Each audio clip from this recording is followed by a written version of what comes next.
CJP protest के बारे में आप तमाम लोग जो है वो जान रहे होंगे। देखिए, दिल्ली के जंतर मंतर पर बीते कुछ दिनों पहले से तमाम सीजेपी के कार्यकर्ता हों, सोनम वांगचुक हों, तमाम जो लोग हैं वो धरने पे थे।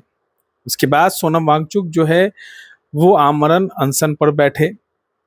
तमाम चीज़ें हुई, उसके बाद पुलिस प्रशासन ने उनको गिरफ्तार कर अस्पताल में भेजा और उनको कहीं न कहीं इलाज कराया गया।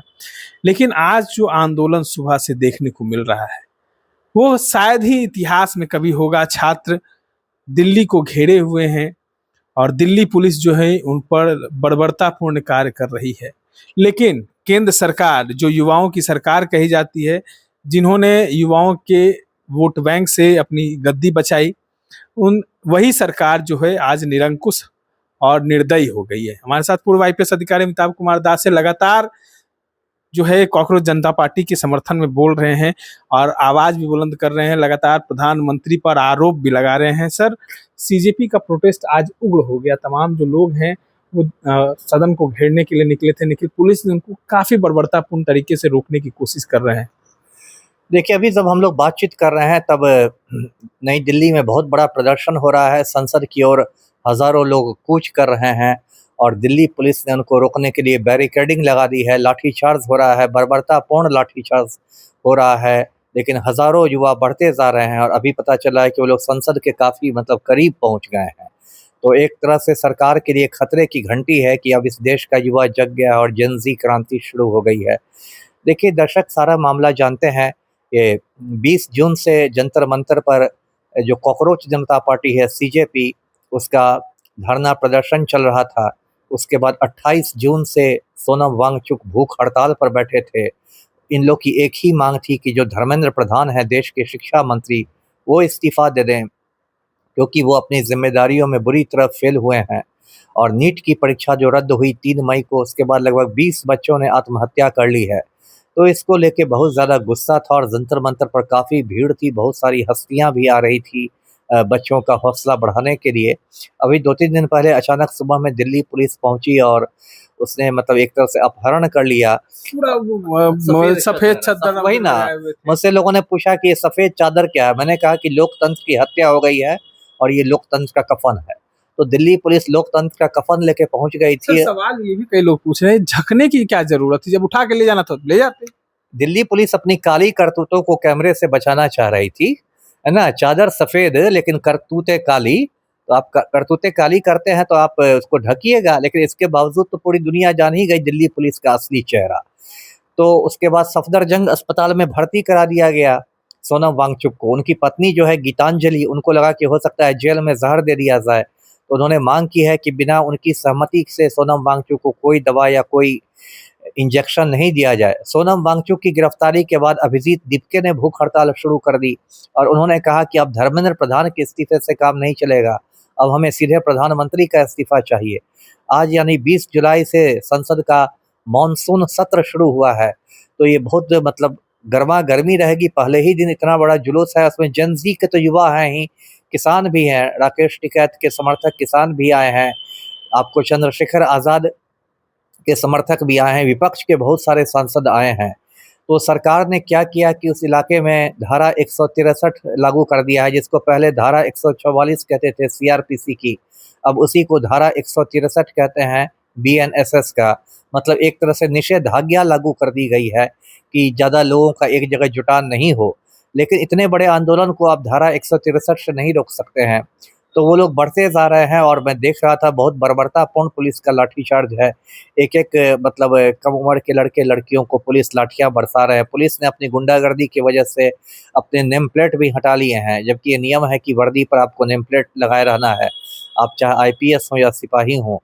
लेकिन पुलिस वालों ने सारे नेम प्लेट हटा लिए हैं, आसपास के सीसीटीवी कैमरों को खराब कर दिया गया है। और ये दमन चक्र चल रहा है, जो कहते हैं कि ये जो गुंडागर्दी है इसके पीछे वर्दी है, तो वर्दी वालों की गुंडागर्दी चल रही है। लेकिन इस तरह से आप आंदोलन को नहीं कुचल सकते हैं। वर्दी वाले भी वही लोग होते हैं जो गरीब परिवार से उठ के आते हैं, जो कहीं ना कहीं नहीं, सही बात है। देखिए, वहाँ जितने दिल्ली पुलिस में सिपाही हैं, कौन वो अडानी और अंबानी के घर के हैं? सब तो किसान परिवार के सामान्य परिवारों से हैं। लेकिन वो अब उनके सीनियर ऑफिसर उनको ये देंगे आदेश देंगे तो आदेश पालने के लिए वो बंधे हुए हैं, नहीं तो निलंबित हो जाएंगे, उनको मुश्किलें हो जाएंगी। जो सीनियर अधिकारी हैं, आईपीएस अधिकारी ही हैं, वो लोग तड़ीपार होम मिनिस्टर को मक्खन लगा रहे हैं। तो ये तो एक पूरा चमचागिरी और खुशामद का एक कल्चर बन गया है, जिसकी वजह से इस तरह से पुलिस जो है वो जन विरोधी चेहरा उसका सामने आता है। लेकिन मुझे लगता है कि दमन चक्र से आंदोलन नहीं रुकेगा। भारत बहुत बड़ा देश है और पूरा हिंदुस्तान जंतर मंतर हो जाएगा। इमतियाज जी, जी। नहीं लगता है कि मोदी जी को कम से कम एक धर्मेंद्र प्रधान का इस्तीफा करा देते तो ये युवा जो है वो कम से कम शांत होते। लेकिन मोदी जी इन तमाम चीज़ों को नज़रअंदाज क्यों करते हैं? जब जब किसी चीज़ पर आरोप लगता है तो वो कहते हैं कि हम देश का चौकीदार हैं, देश की बहन बेटी बहू पे जो है उनका सम्मान करते हैं। लेकिन आज तक उन्होंने कभी कोई भी कार्रवाई नहीं की। प्रज्वल रेवन्ना पर जब भी आरोप लगे तो उनको और टिकट देके आगे बढ़ाते हैं। किसी पे आरोप लगता है तो उसको और अपने पार्टी में शामिल कर लेते हैं। जिन पर वही पार्टी के लोग, भारतीय जनता पार्टी के लोग भ्रष्टाचार का आरोप लगाते हैं, उनको अपने पार्टी में शामिल कर लेते हैं। ये मोदी जी की किस तरीके की नीति है? नीति तो बड़ी बेशर्मों वाली नीति है। देखिए, दो मोदी जिस तरह के काम कर रहे हैं, क्योंकि उन पर एक सत्ता का नशा हावी हो गया है और सत्ता का अहंकार है। जितना अहंकार रावण में नहीं था, उससे ज़्यादा अहंकार आजकल मोदी में दिखाई देने लगा है। देखिए, दर्शकों को याद होगा जब डॉक्टर मनमोहन सिंह प्रधानमंत्री थे तो अन्ना हजारे ने भूख हड़ताल की थी, दिल्ली के रामलीला मैदान में की थी, लोकपाल के मुद्दे पर। उस समय भी डॉक्टर मनमोहन सिंह चाहते तो दिल्ली पुलिस को भेज के वो अन्ना हजारे को गिरफ्तार करवा सकते थे, लेकिन उस समय की सरकार जो थी वो संवेदनशील सरकार थी, तो उन्होंने ऐसा नहीं किया। स्पीकर भी उनका सम्मान करते हुए अनुरोध कर रही थी। बिल्कुल, बिल्कुल। यहाँ तो स्पीकर भी चुप रहते हैं। अरे स्पीकर तो अब मैं क्या कहूँ, मेरा मुँह मत खुलवाइए। उस समय की मीरा कुमार स्पीकर थी, उन्होंने अनुरोध किया याद है था। मुझे। तो और अभी की जो सरकार है वो तो मतलब एकदम इतनी संवेदनहीन तो अंग्रेजों की सरकार नहीं थी। जब हिंदुस्तान गुलाम था, अंग्रेजों की हुकूमत थी, तब गांधी जी जब भूख हड़ताल करते थे तो अंग्रेज लोग उनकी भूख हड़ताल को तोड़वाने की कोशिशें करते थे। तो अभी की जो सरकार है उसमें सत्ता का नशा हावी हो गया है, बहुत अहंकार हो गया है और शायद यही अहंकार इस सरकार की पतन की वजह भी बनेगा। अहंकार ही सरकार की पतन का वजह बन जाएगा, जिस तरीके से युवाओं को छेड़ती है। सर, एक सवाल अंतिम ले लें। कहा जाता है कि देश के विकास में युवा, किसान और जवान, ये तीनों की अहम भूमिका होती है। इन तीनों को मोदी जी ने कमजोर कर दिया। अग्निवीर लाकर जवान को कमजोर कर दिया, भ्रष्टाचार और पेपर लीक कराकर युवाओं को कमजोर कर दिया और किसान के साथ अन्याय कर कर उनको कमजोर कर दिया। तो अब हमारा देश विकसित कैसे रहे?